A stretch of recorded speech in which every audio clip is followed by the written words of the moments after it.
হলো 20 তারিখ আর আজকে আমাদের এই নর্থ 24 পরগনাতে ভোট, আমাদের ভোট পুজো। আর আমি যাচ্ছি ভোট দিতে। এই যে আমার ভোটার স্লিপ, দেখাবো না, এটা দেখানো ঠিক নয়, ভোট দিতে যাবো। আর প্রচুর বৃষ্টি হয়েছে, প্রচুর, দেখতেই পেলে আগে দেখালাম।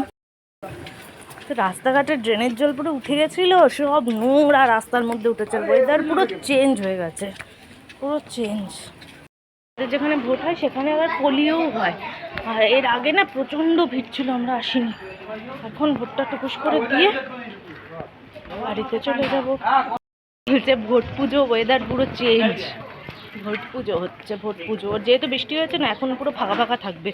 ওই রোদে দাঁড়িয়ে ভোট দিতে ভালো লাগে না। একদিকে ভালো হয়েছে বৃষ্টিটা হয়েছে, আর গঙ্গার ধারে যদি পাশেটা দেখানো সম্ভব হয় তবেই দেখাবো। হ্যাঁ, এটা আমাদের ভোটের কেন্দ্র, পুরো ভেসে গেছে। এই নোংরা জলে দাঁড়িয়ে দাঁড়িয়ে ভোট দিতে হবে। পুকুরে দাঁড়িয়ে ভোট। এটা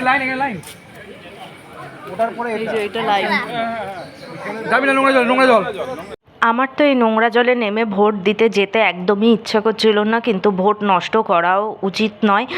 তো কি করব, এই রকম জল পেরিয়ে গেলাম। কারণ এই পচা জল যদি একবার পায়ে লাগে তাহলে তো হাজা চুলকানি অবধারিত হবেই। কারণ এটা শহরের দিক, ড্রেনে একটুখানি বৃষ্টি হলেই জল জমে যায়। এই ড্রেনের নোংরা জলে পা দিয়ে যেতে কি যে ঘেন্না লাগছিল কি বলবো, কিন্তু উপায়ও ছিল না, এইভাবেই যেতে হবে। আর ওই যে আমি যাচ্ছি, আমার আগে একটা বউ। মেয়েদের লাইনটা খুব কম ছিল, ছেলেদের লাইন কিন্তু অনেক ছিল। আর ভোটটা হতে একটু দেরি লাগছিল।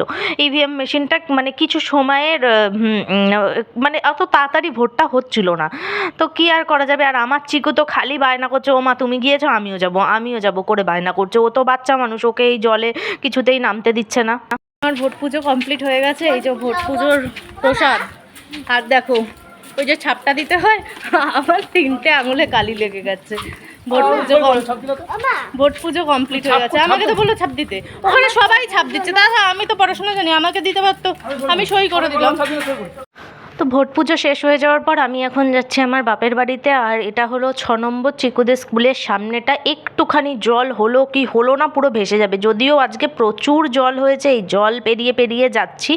আর আজকে ভোটের দিনে একদম গাড়ি ঘোড়া কম রয়েছে, তাই যে ভাড়া দিয়ে আমি বাপের বাড়ি যেতাম তার থেকে দ্বিগুণ ভাড়া দিয়ে যেতে হচ্ছে। এখানে দেখো পুরো মনে হচ্ছে পুকুরের মাঝখান দিয়ে অটো টোটো যাচ্ছে, এই রকম জল হয়ে যায়। এই বৃষ্টির সময় আমার একদম বেরোতে ইচ্ছা করে না, কারণ এই নালার নোংরা জল রাস্তায় উঠে কি ঘেন্না যে করে কি বলবো। আবার এদিকে আমার ছেলে এই জলে নামার জন্য ব্যস্ত, যদিও ছেলে মানুষ, ও বোঝে না।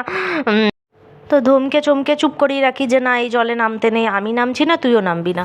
তো ওই বাড়িতে আর সেরকমভাবে ব্লক করা হয়নি। এটা হলো সন্ধেবেলা আমরা বাড়িতে চলে এসেছি। আর এসে চিকুকে এখন করাতে বসেছি। সামার ভ্যাকেশনে যে ছুটির কাজগুলো দিয়েছে সেইগুলোই এখন করাতে বসেছি।